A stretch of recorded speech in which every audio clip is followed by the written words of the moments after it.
मैंने हमारे डॉक्टर से कह दिया था वह औरत दोबारा आए तो उसको झूठ बोलना है और उनको कहना है कि उनके घर में जल्द ही बच्चे की किलकारी गूंजने वाली है।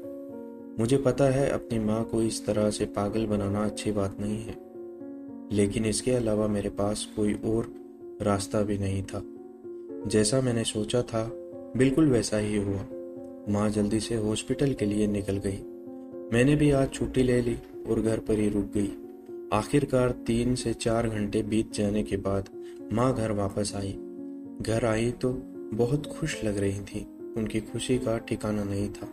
मैंने अनजान बनकर माँ से पूछा, माँ कहाँ से आई हो? आज तो आप बहुत खुश लग रही हो। क्या मैं जान सकती हूँ इस खुशी की वजह? तो वह कहने लगी, बताती हूँ बताती हूँ। यह कहकर वह अपने रूम की तरफ जाने लगी। तो मैंने कहा, माँ अभी आप रूम के अंदर मत जाओ।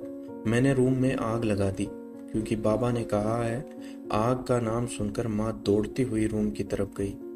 मैंने पहले ही वहां पर स्मोक किया हुआ था माँ को दिखाने के लिए। जैसे ही माँ आगे बढ़ी मैंने कहा, आपके रूम में आत्मा भूत प्रेत का साया है, बाबा ने ऐसा कहा था। मैंने पहले ही रूम में थोड़ा भूसा रखा हुआ था। मैंने उसमें तीली लगा दी। तीली लगते ही आग की लपटें तेज हो गई।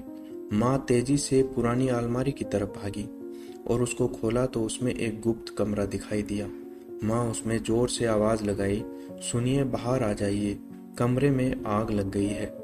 मैं उसी वक्त समझ गई कि कोई तो है जो इतने दिन से माँ के करीब है और आज मैंने उनका पर्दाफाश कर ही दिया। लेकिन जैसे ही उस गुप्त अलमारी से वह आदमी बाहर आया तो मेरे पैरों तले जमीन खिसक गई। मैं उस आदमी को देखकर सन रह गई। मैंने अचंभित होकर कहा, पापा आप? उस पुरानी अलमारी के अंदर से उस गुप्त कमरे से निकलने वाला आदमी कोई और नहीं, वह मेरा खुद का सगा बाप था।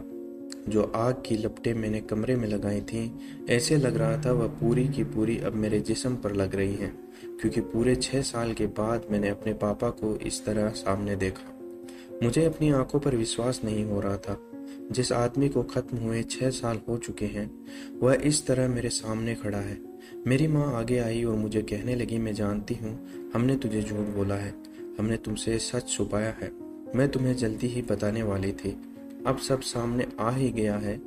तुम्हें सच बताती हूँ, मैं और तुम्हारे पापा दोनों एक दूसरे से बहुत प्यार करते थे, लेकिन हमारे घर वाले हमारी शादी नहीं करना चाहते थे। तुम्हारे पापा के घर वाले बहुत पैसे वाले थे, इसलिए उन्हें मिडिल क्लास घर की बहू पसंद नहीं थी और इसलिए तुम्हारे पापा के घर वालों ने यह रिश्ता करने से साफ इनकार कर दिया और इसलिए हमने भाग कर शादी कर ली। हम सब कुछ छोड़ छाड़ कर यहाँ आ गए।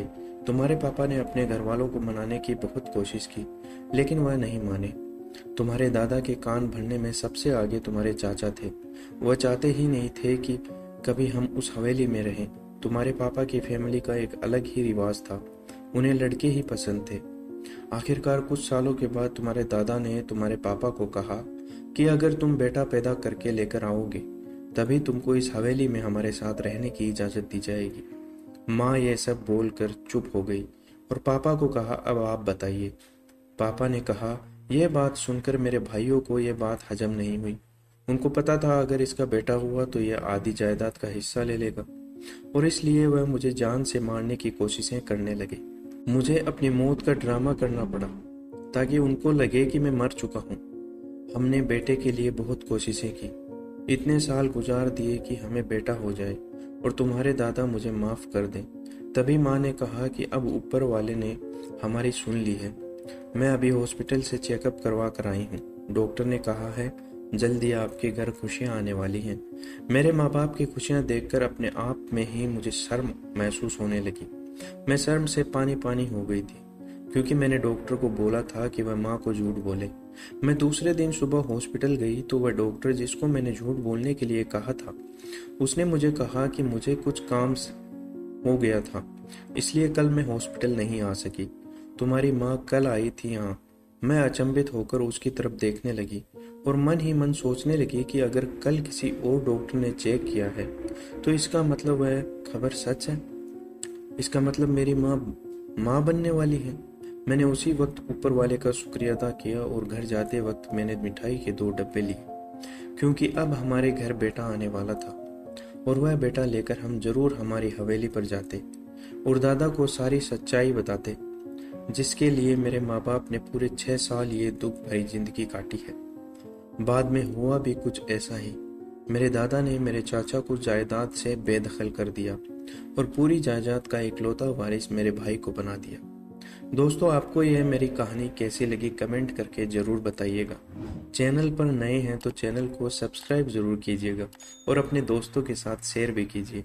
धन्यवाद।